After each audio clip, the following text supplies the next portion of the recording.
Mas diante dessa poesia de Jonas, diante desse salmo, desse hino que ele proclama, surge uma pergunta que ela é inevitável ao nosso coração. Ao lermos esse texto, uma pergunta pode brotar em nós, e essa pergunta deve brotar em nós para que a gente possa perceber a nossa situação presente, passado ou aquilo que a gente pode vivenciar no futuro, que é: você já se sentiu no fundo do poço? Você já vivenciou algo que, ao olhar ao redor, se viu sem alternativa para sair de alguma situação? Você olhar e falar assim: já me esgotaram as forças, já me esgotaram os recursos, já me esgotaram as amizades. Eu olho ao redor e eu não tenho a quem me apegar, eu não tenho a quem me apegar. Às vezes até a minha própria oração parece não passar do teto.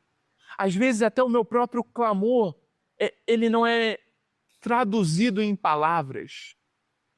Quantas vezes você já orou e não saiu palavras da sua boca? Apenas gemidos, apenas choro, lágrimas, e você não conseguiu traduzir aquilo que você estava vivenciando em algo, em palavras, em clamor a Deus. Você já se pegou sem forças para lutar contra uma situação hostil que se formou ao seu redor? Já se viu encurralado, sem ter para onde ir? É interessante porque quando a gente olha para a vida, a gente vive em busca de felicidade, a gente vive em busca de bem-estar, a gente vive em busca de realização, mas parece que de tempos em tempos a vida nos lembra da dor e do sofrimento. A vida nos lembra que não é um mar de rosas, que depois de qualquer montanha vem um vale. E quando a gente chega no vale, muitas vezes a gente se esquece da imagem que a gente tinha visto no alto da montanha. Eu lembro quando eu era adolescente para jovem, eu escutei uma frase que ela vem comigo até então, que é o seguinte: lembre-se daquilo que Deus te falou em tempos de luz, porque haverá tempos de trevas que você não vai ouvir coisa alguma. E é interessante porque nos tempos da aflição, no tempo do choro, no tempo da angústia, parece que Deus se cala. Mas não é que Deus se cala, é que a gente fica numa introspecção tão grande que nada nem ninguém, nem o próprio Deus, entra. Nós nos trancamos, nós nos trancafiamos nos nossos próprios pensamentos e deixamos de ouvir aquilo que Deus está falando ao nosso coração. O texto bíblico vai mostrar que o que levou Jonas a essa situação de fundo do abismo foi a sua obstinação e a sua rebeldia. Foram as suas atitudes que conduziram Jonas àquele lugar. Ele sabia que havia construído uma própria armadilha. Jonas estava no fundo do abismo porque a sua obstinação, a sua rebeldia, o levaram até lá. Eu sei que às vezes a gente entra no fundo do poço por inúmeros motivos. Às vezes são provas que a gente precisa passar, às vezes são situações adversas que sobrevêm, mas às vezes nós cavamos o nosso próprio buraco. As nossas atitudes nos levam a determinados caminhos. É por isso que a Bíblia vai falar que um abismo chama outro abismo. Às vezes, quando a gente comete um pecado, para a gente ofuscar esse pecado, a gente vai lá e comete outro. Aí, para tentar encobrir esse outro, a gente vai fazendo outro. E quando a gente vê, a gente vai caindo naquilo que Tiago mostra que é a caminhada ao abismo do pecado. Ele vai falar assim: olha, Deus ninguém tenta, mas quando nós somos tentados pela nossa própria cobiça. A cobiça, uma vez consumada, a cobiça leva o pecado, uma vez consumado, leva à morte. Essa é a escadinha para o fundo do abismo que Tiago fala. Eu costumo traduzi-la do seguinte modo: às vezes a gente tem tentação ou sedução, isso vem do nosso coração. e a tentação vem do inimigo. Mas até então, se a gente não dá luz a isso, é simplesmente vento que sopra. Mas uma vez que o nosso coração começa a alimentar determinado tipo de coisa, aí surge a cobiça. Mas a cobiça ainda está pensamento, coração. Se a gente pede perdão a Deus, ninguém fica sabendo porque a gente não consumou. Mas depois da cobiça, vem a prática. A prática já torna algo público. E a gente precisa confessar, a gente precisa pedir perdão. Mas até a prática, ela ainda não se tornou um hábito. Então, se a gente se arrepende, prontamente a gente muda de atitude. Mas quando isso não acontece, a prática torna-se um hábito. E quando a prática se torna um hábito na nossa vida, a gente arruma desculpa. A gente cria até versículo bíblico que vai confirmar a nossa própria situação. É aquele negócio, não, Deus entende. Deus me criou desse modo. Deus, Ele está fazendo para o meu bem. Afinal de contas, eu tenho o direito de ser feliz. Olha, eu fiz isso, mas todo mundo faz. Eu agi desse modo, mas, Tiago, a carne é fraca. O espírito pode até estar pronto, mas a carne é fraca. E a gente começa a barganhar com o nosso próprio coração. Voltando para Jonas, o salmo composto por ele nada mais é do que uma oração onde o profeta reconhece sua condição e a consequência merecida.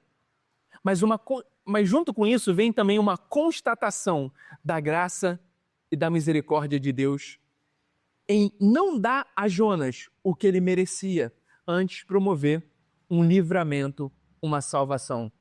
É interessante porque Jonas vai falar, olha, na minha condição eu estou indo para o sepulcro, mas Deus é gracioso, mas Deus é misericordioso. Ele fez com que a minha oração subisse ao seu templo, subisse à sua presença. Ele me livrou da morte certa. Então o que a gente pode perceber em Jonas é um abismo como consequência das suas atitudes, mas uma graça, uma misericórdia, um favor que transcende a postura do profeta e promove a ele uma condição de livramento, uma condição de restauração, uma condição de vida onde a consequência direta deveria ser morte. Se a gente for analisar Jonas, a gente percebe no profeta uma autossabotagem. Ele deliberadamente tende à autodestruição. Repare, ele ouve a voz de Deus e prontamente, é interessante porque no capítulo 1 que a gente viu Deus fala para Jonas, vai e proclame contra a cidade de Nínive. O texto deixa uma ênfase. Ele prontamente foge para Tarsis. Quando Deus fala com ele, rapidamente ele, vou embora daqui. Porque se eu fizer a vontade de Deus, Deus vai curar um povo que, ao meu coração, merece a morte. Seria mais ou menos Deus chegar numa roda bolsonarista e falar assim, vai e proclame porque eu quero salvar o Lula. Todo mundo se mata porque, pelo menos o Lula não vai ser salvo. Ou então chegar numa roda petista e falar assim, queridos, eu quero enviar vocês para salvar o Bolsonaro. Acabou, todo mundo foge. É mais ou menos isso que está acontecendo com Jonas. Era um povo que vinha de tempos em tempos para oprimir Israel. Era um povo que de tempos em tempos vinha e tentava matar o rei, o profeta, o sacerdote e roubar o tesouro do templo. Deus fala, vai lá e proclame. Ele fala, de jeito nenhum, e foge. Segundo, ele segue por um caminho oposto ao seu chamado. É interessante porque muitas vezes Deus fala algo no nosso coração. Deus nos conduz por um caminho. Ele fala, eu quero que você faça isso. Eu te dei esses dons, eu te dei esse recurso, eu te dei esses talentos para que você possa cumprir uma vocação. E a gente arruma uma série de desculpas para a gente não fazer a vontade de Deus. Sim, está chovendo, Deus está sol, Deus, estou solteiro, Deus, estou casado, Deus, não tenho filho, Deus, estou cheio de filho, Deus, hoje é sábado, Deus, segunda-feira, ninguém merece, Deus, sextou, né? A gente arruma um jeito de fugir de Deus. Terceiro, esconde-se no fundo do navio. Ele fala assim, aqui Deus não me encontra. Aqui a mão de Deus não vai pesar sobre mim. É aquelas pessoas que vão falar assim, eu não vou no culto porque vai que Deus fala comigo. Eu não quero saber disso. Eu tenho até medo de colocar podcast hoje, então escutar uma música, vai que o cara é cristão, fala alguma coisa e mexe com o meu coração. Que hoje em dia nem o UFC você está podendo assistir, né? Vocês viram ontem? John Jones vai lá, ganha, venceu, eu falo assim, eu quero dizer o seguinte, eu não sou ninguém, tudo é por Jesus Cristo. Eu sou um lutador americano, mas o que me define é, eu sou cristão. Eu fico imaginando alguém que está lá, pô, até na luta eu não quero ouvir esse Deus. E aí ele lembra do Salmo 139, se eu subo aos céus, lá estás. Se faço a cama no mais profundo abismo, lá estás também. Se eu tomo a asa da alvorada, eu me detenho nos confins dos mares. Lá haverá de guiar a sua mão, a sua destra me susterá. Não tem jeito. Jonas foi ao fundo do navio. Ele adormece num estado de torpor. É quase, não, quer saber? Eu vou tomar um Rivotrilzinho e aí aqui Deus não me encontra. Na minha depressão Deus não me acha. Ele é descoberto, lançado ao mar. Ele pede para ser jogado ao mar, porque ele fala assim, se eu morrer, acaba a angústia. Só que aí Deus vai lá e faz um peixe engoli-lo. Ele diz, no peixe eu morro. E no peixe Deus vai visitá-lo. Não adianta a autossabotagem dele. Trazendo isso para nós, a gente às vezes coloca metas acima de tudo e todos. A gente tem resistência a mudanças. Não, Deus, comigo não. Não mexe no meu trabalho, Deus. Não mexe na minha família, Deus. Não mexe na minha saúde, Deus. Tem um amigo meu, lá de Ourinhos, que ele falava que o cristão, ele se envolve com Deus igual uma pessoa pula numa piscina. É o corpo inteiro, mas a carteira fica do lado de fora. Então é aquele negócio, Deus não mexe, pode mexer na minha família, pode mexer no meu trabalho, mas na grana não. Qual é o ídolo do seu coração? O que fala e confronta o seu coração? Às vezes é o recurso, mas às vezes é o ego. Às vezes é o filho. Abraão era o filho. Para Davi não era o trono, não era aquilo que o chamava, mas talvez a ausência familiar, às vezes a obstinação por uma coisa em detrimento de outra. Dificuldade em aceitar críticas. Se aceita quando as pessoas vão conversar com você? Se aceita quando as pessoas falam, olha, isso aqui você precisa trabalhar, isso aqui você precisa mudar. Ou então negligência nas relações. Quer saber? Cansei de pessoas. Quanto mais eu conheço o ser humano, mais eu amo meus animais. Chega desse negócio. Gente dá trabalho. Um outro amigo lá de Ourinhos, esse a Gabi e o Rodolfo conhece, ele brincava dizendo assim, Tiago, eu amo as criancinhas japonesas. Fala assim, por quê? Por causa do olhinho puxado? Ele, não, porque estão lá no Japão.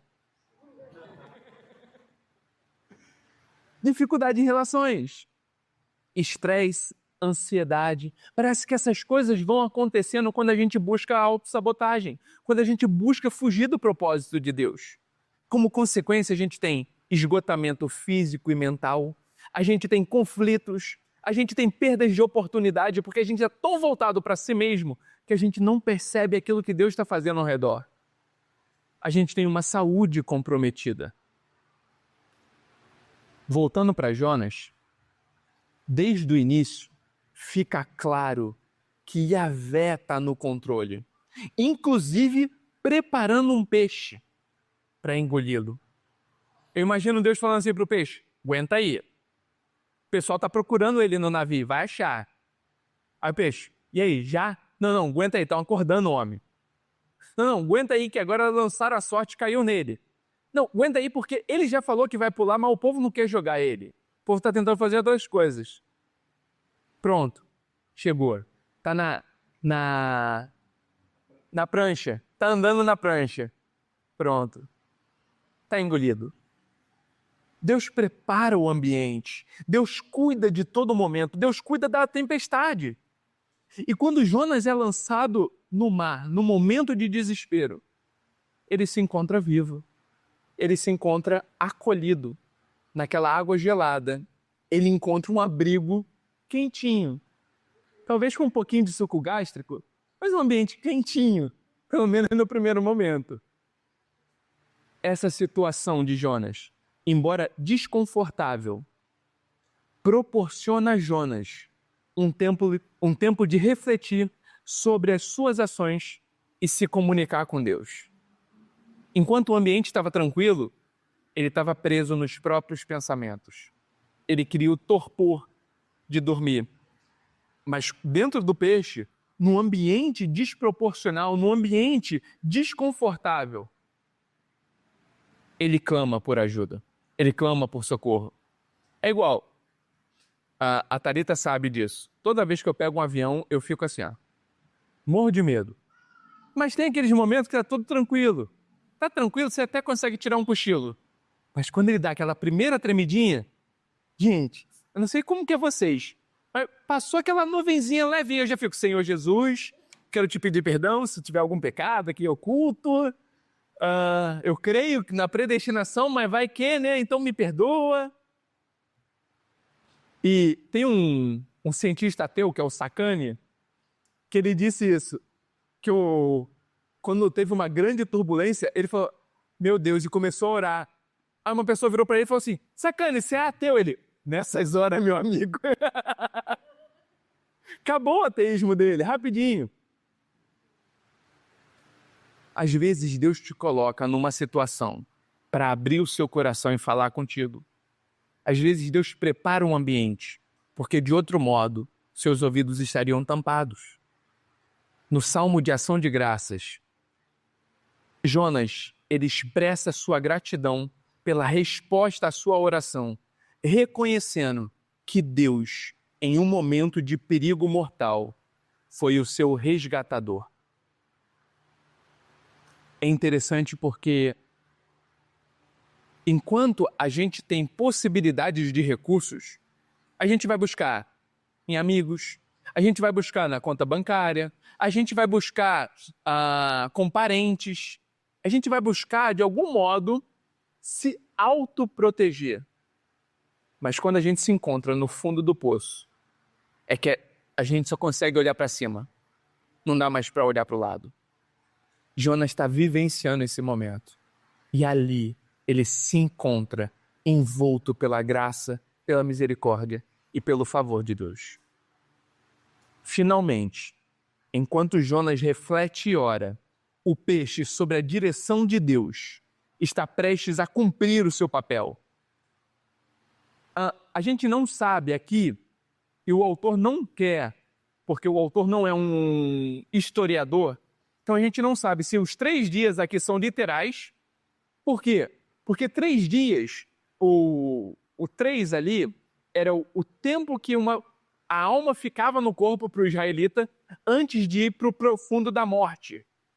Então aqui, a gente não sabe se e para mim não tem problema nenhum ser 3 dias, Deus é gracioso, Deus pode fazer qualquer coisa, mas ali a expressão quando ele está prestes a morrer. E é isso que ele fala na sua própria oração, né? Quando eu estava prestes a morrer. Quando ele está se desfalecendo, o peixe vai lá e o vomita para que ele possa continuar a sua missão. Seja 3 dias, seja um tempo necessário para ele refletir e repensar suas atitudes, o peixe o vomita porque o propósito daquele homem ainda não tinha acabado. O plano de fuga de Jonas é frustrado, mas o propósito de Deus permanece firme. Trazendo isso para os dias de Cristo, ou melhor, lendo essa história pelo viés do Evangelho, a gente pode perceber que Deus lida com a obstinação de Jonas, sendo fiel ao seu caráter misericordioso e compassivo. Não é isso que ele faz com seus discípulos? Discípulo lá, o discípulo do amor. Quando você pensa em João, você pensa em quê? Poxa, discípulo do amor, eu vejo um cara fazendo coraçãozinho, um cara meigo. Esse cara meigo, quando o povo não quer ouvir Jesus, ele fala assim, Senhor, manda fogo do céu, mata essa turma. É meio Jonas dentro de João. Deus fala assim para ele, viu, é isso? Foi para isso que eu vim? Eu vim para que vocês tenham vida. Eu vim para que vocês possam conhecer o Pai. Esse é o tempo da graça. Esse é o tempo aceitável. Haverá o dia do juízo. Mas eu estou retardando esse dia para que a minha casa possa ser chamada de casa de oração para todos os povos, cumprindo a profecia de Isaías. Eu estou retardando esse momento para que os povos possam ser alcançados. Esse é o momento da graça e do favor de Deus. É isso que Deus está mostrando para Jonas, foi isso que Cristo mostrou para João, e é isso que Deus está mostrando por meio do seu Espírito para o meu coração e para o seu coração. Antes de lidar com a nação rebelde, Deus lida com o profeta rebelde. Na oração de Jonas, percebemos que o processo de Deus está surtindo efeito. O profeta está se conscientizando a respeito da sua condição e principalmente do caráter de quem Deus é. Deixa eu tentar trazer isso para nós. Na caminhada com Cristo, Deus começa trabalhando o nosso coração para depois trabalhar através de nós ao mundo. Nós não vamos conseguir testemunhar da graça e favor de Deus sem antes experimentarmos dela no nosso cotidiano. Eu não posso falar da salvação que se encontra em Cristo Jesus se antes o meu coração não estiver curvado ao meu Salvador. Eu não posso falar que Cristo é o Rei dos Reis enquanto Ele não for o meu Rei, o meu Salvador, o meu Senhor. Porque senão a minha proclamação ela vai ser simplesmente racional. Mas o que Deus quer fazer através de nós é nos encher com o seu Espírito para que a nossa mensagem seja o dinamis de Deus. É isso que está lá em Atos 1:8. Mas vocês receberão poder ao descer sobre vós o Espírito Santo. Ou seja, sem o Espírito Santo, a sua palavra é despida de poder. A sua palavra é vazia. Mas vocês vão receber poder ao descer sobre vós o Espírito Santo e vocês serão minhas testemunhas. Sabe qual que é a palavra ali, a raiz? A palavra ali é mártir. Ou seja, vocês receberão o dinamis de Deus, o poder de Deus, para entregar a própria vida, se preciso for. Essa não é uma proclamação racional, mas essa é uma proclamação movida pelo poder de Deus, pelo poder do Espírito. Somente quando percebermos a nossa real condição de pecador, salvo pela graça divina e sem méritos para com Deus, é que nós vamos passar a olhar para o outro com um olhar de misericórdia ao invés de julgamento e condenação. É interessante porque muitas vezes a igreja olha para as pessoas que estão lá fora, vai vir carnaval aqui. Quando a gente vê carnaval, a gente vai ficar, lá, servos de Satanás, lá, povo promíscuo, lá, tudo cheio de pombagira. Cara, qual que é a diferença nossa para eles? A única diferença é a graça que me alcançou e tem transformado o meu caráter paulatinamente. Vocês estavam em trevas, Efésios 2:1, vocês estavam mortos nos seus delitos e pecados, mas Cristo os resgatou. Quando a gente olha para o outro, o nosso olhar não deve ser de julgamento, mas deve ser o Deus que me alcançou é capaz de alcançá-lo. E Ele quer fazer isso por meu intermédio. Então, ao invés de julgar, eu vou estender a mão. Ao invés de condenar, eu vou me colocar no lugar. Ao invés de falar, sai daqui, eu vou até lá. Ao invés de eu esperar que a pessoa mude para entrar na igreja, eu vou até ela para poder servi-la e amá-la na sua condição. Foi isso que Cristo fez por nós. Mesmo sendo Deus, se humilha. Mesmo sendo majestoso, torna-se escravo. Mesmo sendo Senhor, lava os pés. As provas que Deus nos permite passar por mais difíceis que pareçam, têm uma finalidade didática e transformacional. Quando nos dispomos a ouvir a sua voz, somos por elas conduzidos e admoestados. Voltando para Jonas, Deus pôde tirar Jonas do ventre do peixe porque ele iria tomar o lugar de Jonas. Já parou para pensar nisso? Jonas pôde ser tirado da morte porque Cristo estava sendo conduzido ao matadouro. Jonas e Nínive merecem o mesmo destino, mas o amor e a misericórdia. Por amor e misericórdia, Jesus assume o seu lugar e paga o preço da sua rebelião, oferecendo a sua vida em resgate.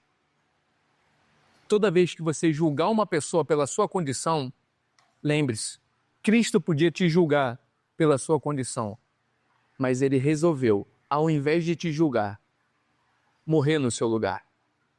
Ao invés de te punir, receber a punição. Ao invés de apontar o dedo para você e mostrar quão merecedor de tudo que você está vivenciando você é, ele falou assim: onde estão os seus acusadores? Nem eu te condeno. Vai, não peque mais. Eu estou dando a você uma possibilidade de nova vida. Porque na sua vida, para que você tenha vida, eu morro. Para que você veja o Pai, eu me ausento do Pai e recebo na cruz a ira dele, a condenação dele. Uma única vez em toda a eternidade passada e futura, a Trindade se rompe e o Filho não chama o Pai de Pai, mas o chama de próprio Deus. A lei judaica, do olho por olho e dente por dente, é um reflexo da nossa percepção comum da lei. O que o homem semear, ele vai colher. Contudo, para que não colhêssemos o fruto do nosso pecado, que é a morte e a eterna separação de Deus, Cristo aceitou sobre si o peso dessa condenação. Assim, todo aquele que nele crê, que se arrepende das suas más obras, que de fato, e assim, não é simplesmente eu falar assim, não, Deus é bondoso, Ele me perdoa, então vou viver do jeito que eu quiser. Não, é Senhor, eu me coloco de joelho na Tua presença. Do fundo do meu coração eu me arrependo dessas práticas. Me guia, me conduza, me transforma, eu quero viver para Ti. Cristo nos perdoa, Cristo nos livra, Cristo nos transforma quando nos arrependemos. Sem arrependimento, não há remissão de pecados. Nós precisamos nos arrepender diante desse Deus que é santo. Mas quando nós nos arrependemos e falamos a nossa vida é do Senhor, Ele nos envolve com a sua graça, Ele nos envolve com a sua misericórdia, Ele nos envolve com o seu amor, Ele nos transforma, Ele nos capacita para a missão. E é isso que Ele quer fazer, preparar um povo em favor do mundo. Como vai ser, então, o seu olhar para o outro? Será um olhar de julgamento ou um olhar de graça? A história de Jonas, com as suas lições sobre obediência, arrependimento e graça, ecoa profundamente em nossos dias. Em um mundo repleto de distrações, pressões, julgamentos, divisões, muitas vezes nos encontramos em situações que nos afastam dos nossos propósitos e valores. Mas assim como Jonas, podemos nos sentir perdidos, lutando contra tempestades emocionais, circunstâncias desafiadoras. E além de vivermos patinando em nossos próprios erros, ainda julgamos o outro pelos seus erros, vivendo assim um ciclo de reprovação e condenação. Mas o que Deus quer que a gente faça é que a gente se arrependa, que a gente experimente do seu favor, para que, impulsionados pelo Espírito Santo, a gente possa estender o pão que nos alimentou para aqueles que estão famintos. Para a gente finalizar, então, algumas aplicações para o nosso dia. Primeiro, reconheça que Deus é soberano. Reconheça que Ele está cuidando de cada detalhe da tua vida, inclusive em situações adversas. Muitas vezes Ele permite, muitas vezes Ele nos conduz, muitas vezes Ele simplesmente fala, é você que está indo para aí, mas ainda assim eu cuido, ainda assim eu derramo graça, ainda assim eu derramo favor, ainda assim eu te conduzo. Segundo, use desses momentos como oportunidade de reflexão. Aconteceu algo adverso na sua vida nos últimos tempos? Pergunte para Deus, como eu posso crescer com isso? Como eu posso aprender mais do Senhor? Como eu posso, através dessa dor e sofrimento, ser mais parecido contigo no meu dia a dia? Terceiro, a importância da oração e da conexão. Foi quando Jonas abriu o coração para Deus. Foi quando Jonas falou daquilo que estava guardado no profundo da sua alma, que ele pôde experimentar de um processo de transformação. Foi quando ele pôde sair, não apenas do fundo do abismo do grande peixe, mas do abismo onde estava presa as suas emoções, a sua vida, seu modo de ver a vida, sua cosmovisão. Quarto, mudança de coração. Permita Deus transformar seu caráter. Permita Deus transformar sua vida. Permita Deus mexer com aquilo que incomoda. Mas enquanto não for mexido, vai continuar acomodando. E por fim, a graça em nossas vidas. Quando nós nos arrependemos, Deus não fica colocando o dedo na ferida. Ele coloca a mão e cura. Ele coloca a mão e transforma. Onde havia dor, agora há alegria. Onde havia desespero, agora há esperança. Esse é o caminho que Deus está propondo para a gente.